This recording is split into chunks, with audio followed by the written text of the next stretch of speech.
What is up, everybody? Welcome back to Triple Play Fantasy Network. I am your host, Kevin Coleman at DuBois_22. And on this kind of edition of the channel, what we're going to be working at and what we're going to be looking at is something that I love.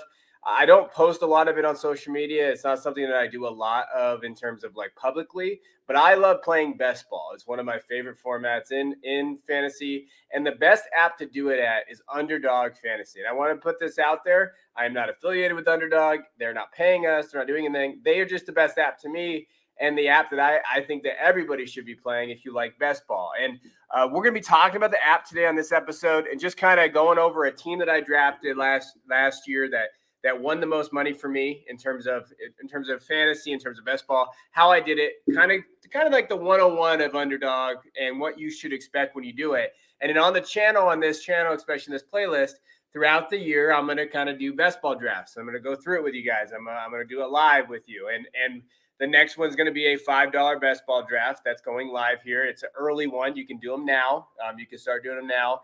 And I just think that when you think of return on investment, it's something that I've done pretty well on.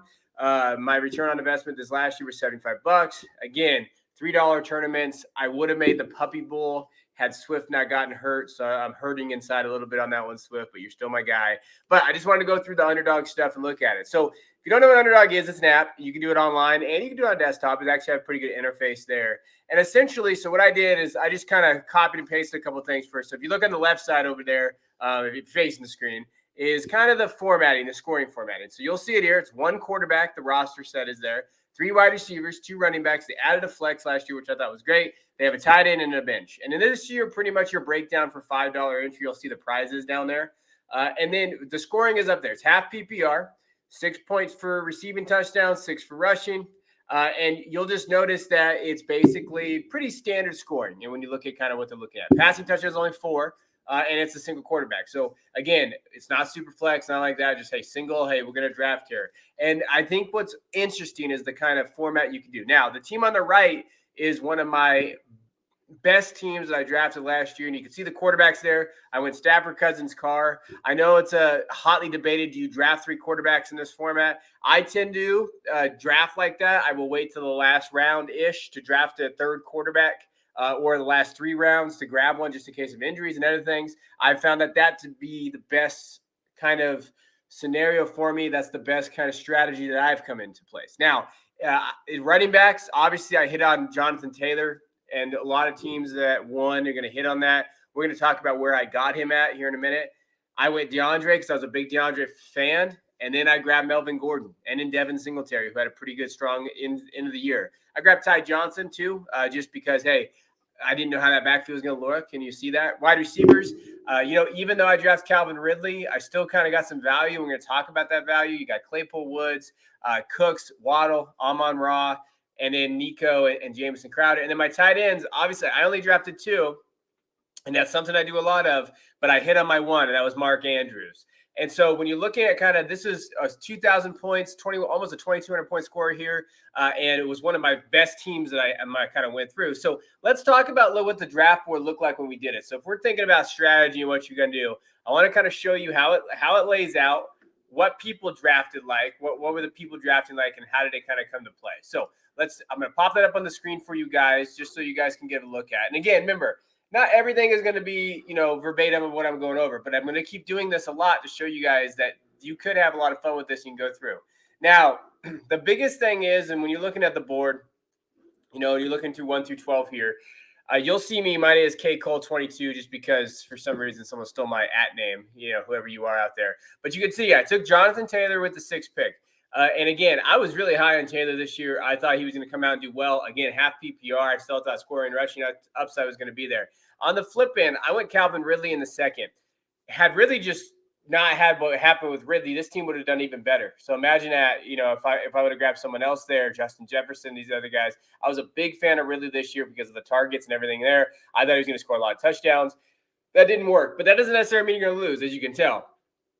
In the 3rd, I had Swift fall to me, which, especially with, I know there was a lot of talk about Swift last year, about injuries, about all this stuff. There's a lot of question marks about him. So having him fall there, I was just high on him. So this is where those pre-draft, preseason projections that you do, a lot of things like that. I think that comes into play of where you're going to draft your team.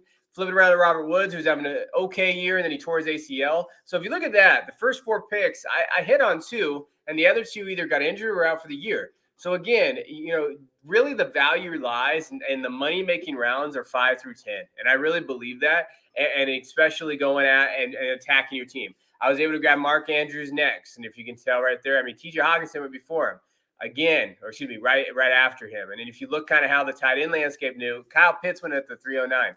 People were overdrafting Kyle Pitts in this format a lot last year.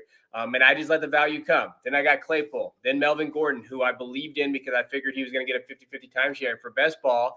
It worked out. Then you get Brandon Cooks, the most underrated wide receiver that I'm always going to draft Brandon Cooks in the 8th, Matthew Stafford. And then the one thing I will tell you is this, and the big one is always look, and to me, I went after Jaylen Waddle in a lot of these because he was going the 10th, 11th, 12th round. He was my wide receiver 2 coming into the draft.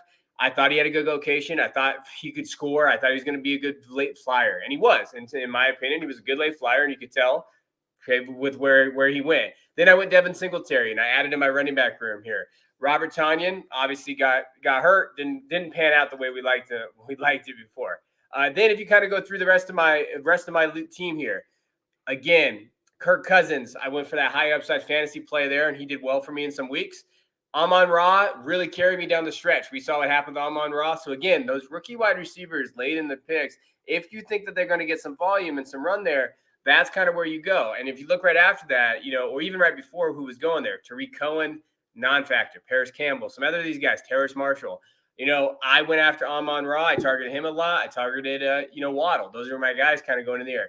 Jameis Crowder, I thought could have a good year. Obviously didn't go there. I got Derek Carr in the 16th, And then, finished with Ty Johnson and Nico Collins. So if you can tell, high upside rookies, I don't mind drafting those guys. Now, obviously, my team got placated by Jonathan Taylor and Andrews. But, hey, that was just based on, hey, that's where I'm going to go after. I'm going to go there. And then my wide receivers, I go for value.